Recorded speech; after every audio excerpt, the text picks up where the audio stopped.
அனைவருக்கும் வணக்கம். இன்றைக்கி நம்ம பார்க்க போகிற கதையோட பெயர் விடாமுயற்சி. ஒரு பெரிய மணல் பரப்பில் ஒரு மனிதன் உட்கார்ந்துட்டுருக்காரு. அந்த வழியாக ஒரு துறவி வராரு. அந்த துறவி அந்த மனிதரை பார்த்து, ஏன்பா இவ்வளோ சோகமாக இருக்க, உடம்பெல்லாம் மெலிஞ்சி முகம்லாம் கருமையாக்கி, என்னாச்சு உனக்கு, ஏன் இவ்வளோ சோகமாக இருக்க அப்படின்னு கேட்குறாரு. எனக்கு வாழ்க்கையே வெறுத்துருச்சு ஐயா, எனக்கு வாழவே பிடிக்கல, மனைவிக்கு என்னை பிடிக்கல, பெற்றோர்களுக்கு என்னை பிடிக்கல, என் பிள்ளைங்க என்னை ஒதுக்குறாங்க, எனக்கு யாரையுமே பிடிக்கல, என்னை யாருக்குமே பிடிக்கல அப்படின்னு சொல்லி ரொம்ப விரக்தியாக பேசுகிறாரு.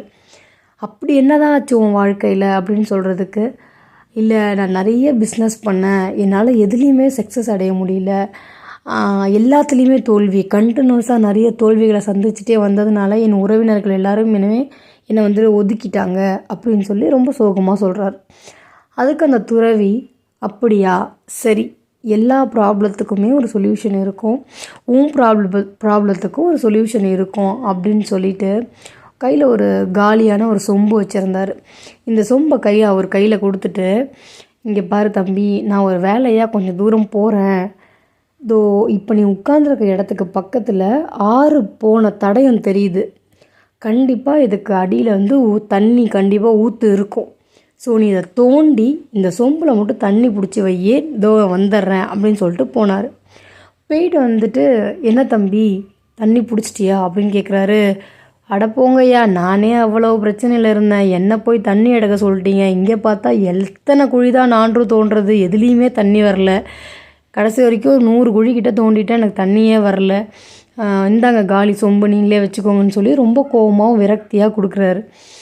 உன்னோட பிரச்சனையை நான் உனக்கு சுட்டி காட்டுறதுக்காக தான் நான் தண்ணியே கேட்டேன், நீ பல பிஸ்னஸ் பண்ண, ஏதோ ஒரு பிஸ்னஸை ஸ்ட்ராங்காக டெப்த்தாக நம்பிக்கையோட ஆழமாக நீ பண்ணியிருந்தனா உனக்கு சக்ஸஸ் கிடச்சிருக்கும். ஒரு குழியை நீ ஆழமாக தோண்டியிருந்தனா கண்டிப்பாக அதில் தண்ணி கிடச்சிருக்கும், ஊற்று கிடச்சிருக்கும்.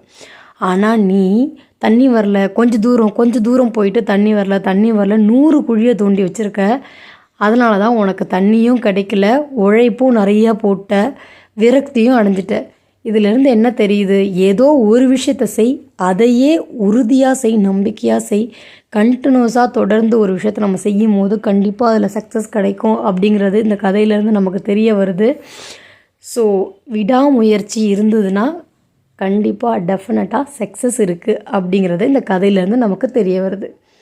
தேங்க்ஸ் ஃபார் வாட்சிங். Subscribe for more videos. Tata.